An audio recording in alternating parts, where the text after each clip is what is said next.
Hello everyone. I am extremely late for an update. So I'm taking the dogs for a walk and I thought I'd let you know how everything's going.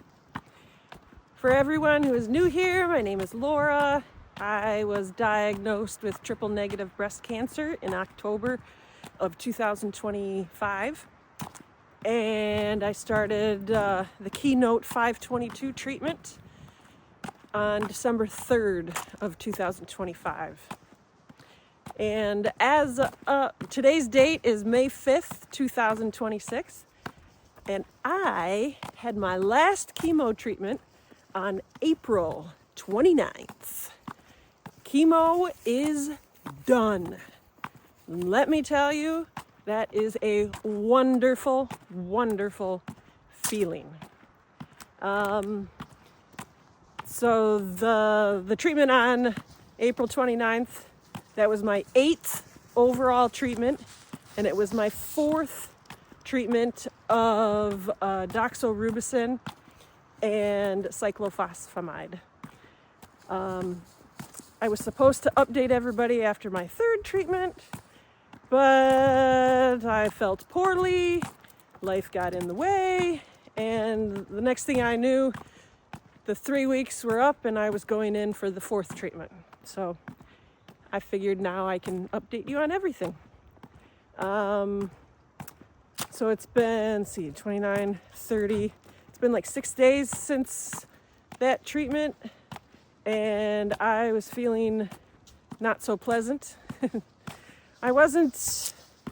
fatigue was there, I'll tell you that much, and the nausea was there. Not so much as to make me like actually vomit, but it's just this low, under the radar type of nausea that just,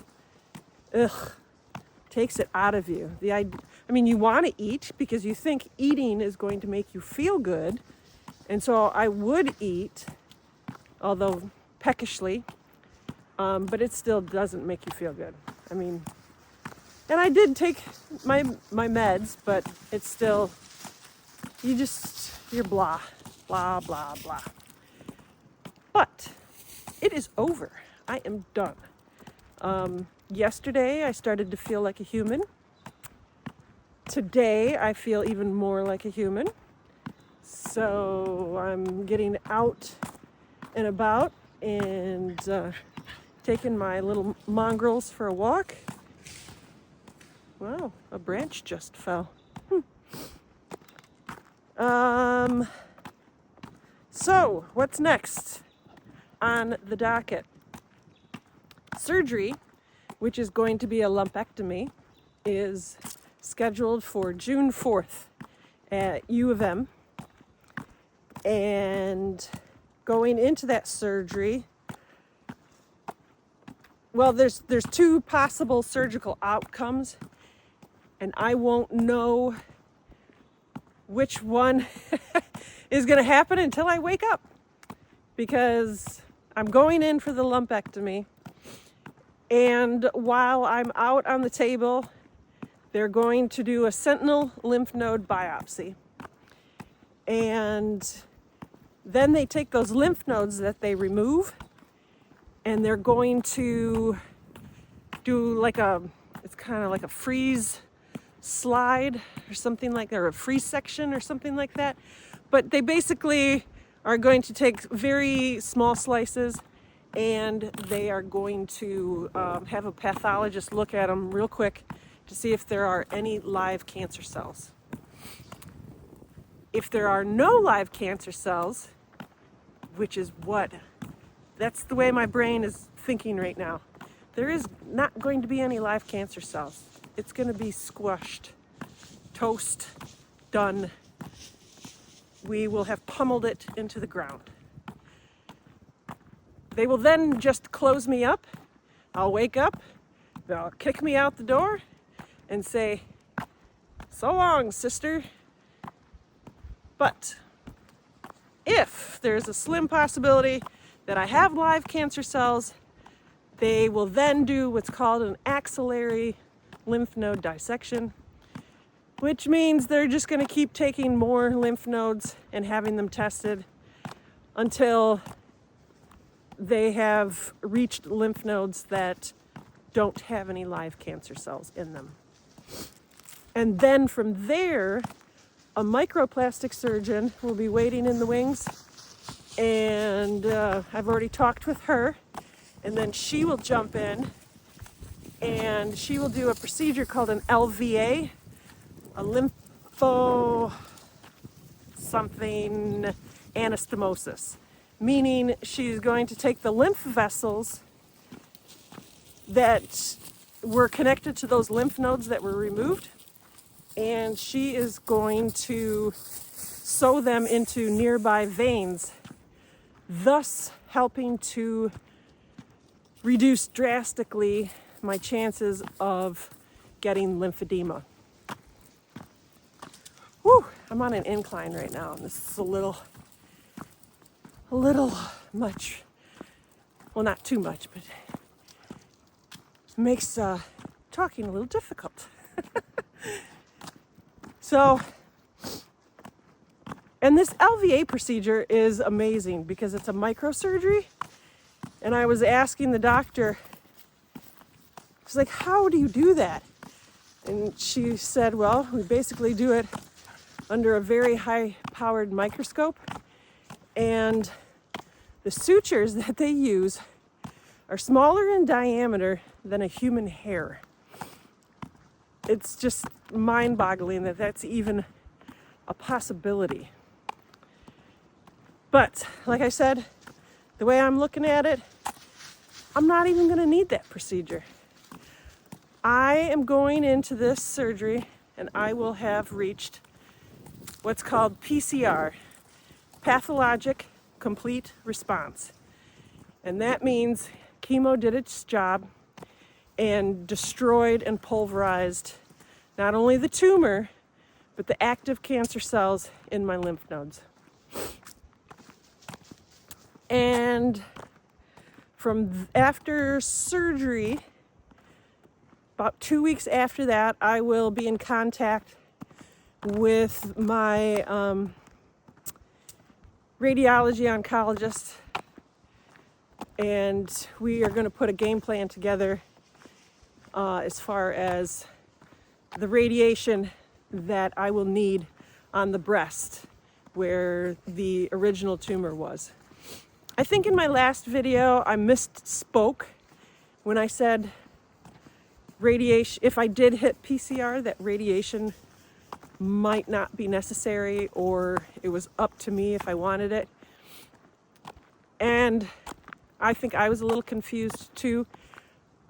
I still need radiation on the breast, but if the lymph nodes do not have active cancer cells, then I can skip radiation to the axilla, the armpit area, if I choose to do so. Because there's a new study, I think that was published in the New England Journal of Medicine, and granted, it's only 5 years long, but it was showing that women who had radiation done in the axilla after lymph node removal, their versus women who did have radiation in their axilla, there was only like a 1% or 2% difference between recurrence, and that's not significant enough for me to justify getting the radiation. Now, some other patient, after reading the findings of this study, might think differently. However, my surgical breast oncologist, who is also the co-director of the breast center at U of M, she wouldn't have given me the option if she didn't believe in the study. And I trust her opinion and her judgment. And I am also of the mind, I like the idea of the possibility of de-escalating treatment when possible. Up until this point, especially with triple-negative breast cancer, everyone has always just thrown every treatment course possible at this. And I like the idea of trying or possibly figuring out, yeah, I believe in the treatment, but you might not need as much as previously thought. So I am very, very comfortable in going with her recommendation. And but she left it up to me. She said, if you want radiation, you can have radiation in your axilla. But if you choose not to, if those lymph nodes do not have active cancer, then she said, I support that decision. So I'm looking forward to that. Unfortunately, I still do need radiation in the breast. That's the only reason why lumpectomy and radiation is just as effective, if not better, than mastectomy for recurrence rates. People get a little confused thinking that, especially with the type of tumor that I have, they get a little confused thinking that mastectomy is going to take away everything and they're not going to have to worry about recurrence. And that is false. That is very, very, very false. You can still get recurrence. A mastectomy does not remove all breast tissue. There is still a very thin margin of breast tissue that's left behind near the chest wall, and you can have recurrence there. So it's something you need to know if you have to face this type of decision in the future. My oncologist is very happy so far with the results of chemo. As far as we can tell, the tumor is not palpable anymore, and the one lymph node that was extremely swollen, that has shrunk. You can't even barely feel it that anymore either. So that is very, very good news. Today is Tuesday, so on Thursday I will be going to Traverse City to have another MRI. My surgeon would like to compare the scans from before treatment to now currently to see what's going on, or just to better gauge what possibly is going on. So I'm doing that. And my oncologist also sent me the possibility of a clinical trial. He knows I'm kind of for de-escalation of treatment when possible. So this clinical trial that he presented to me is based off of whether or not I achieve PCR, pathologic complete response. And I won't know if I can do the clinical trial until after surgery. But it's also, what it is so with the Keynote protocol, you do 6 months of neoadjuvant before surgery, chemo. You have surgery. If radiation is involved, you have radiation. And then you do 9 more treatments of Keytruda, which is an immunotherapy drug. So the clinical trial is whether or not those post-surgery treatments of Keytruda are needed or not. Hold on 1 second. Come on, guys. We're turning around. Let's go. And I like that idea. So I'm very interested in it. The unfortunate thing is it's a randomized trial. So if I do qualify for it, and I don't know how this would work yet, and so when I get more information, I'll let you know. But in a randomized trial, you know, half of the people will get Keytruda and the other half won't. But you don't know whether you're having the drug or not. So I just didn't want any more infusions. Plus, so far, the major side effect for Keytruda with this type of breast cancer is your thyroid gets destroyed. And so to correct that, then you would be put on Synthroid or levothyroxine. It's what you need. It's the hormone that your thyroid produces. And you would probably have to take that the rest of your life. Now, sometimes the thyroid may seem like it's dead, but then can come back to life. That's why you have to keep getting your T4 and your TSH levels tested. But I don't know. I didn't have that. My T4 and TSH levels have remained within the normal range through this whole thing, which I really like.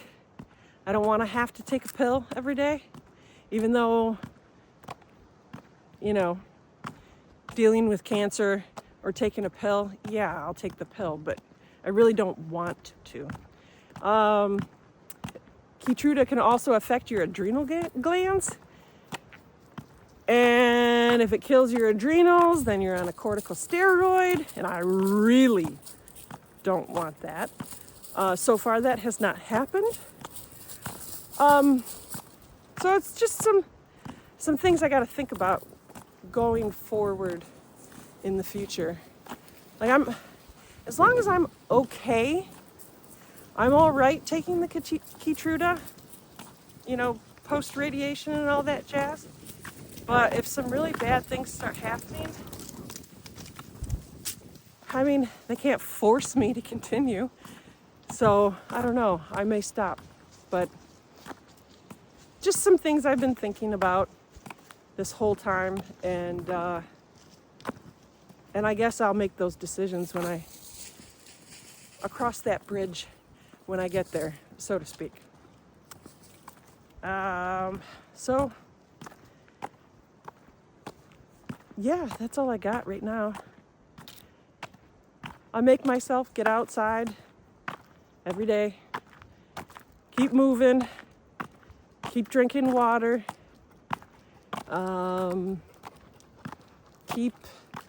I eat a very clean, whole food, nutrient dense diet. No junk, no carbs, no sugar. There's that whole thing about everyone says, oh yeah, don't eat sugar. Cancer thrives on sugar. Well, I'm sorry. Your digestive system and how your body processes nutrients is a little bit more complex than just that. So you can't, I'm not avoiding sugar to kill cancer. I am avoiding sugar and carbs to avoid inflammation. But that is the subject for a different video. So yeah, I just wanted to let everyone know what's going on. I am so happy that chemo is done.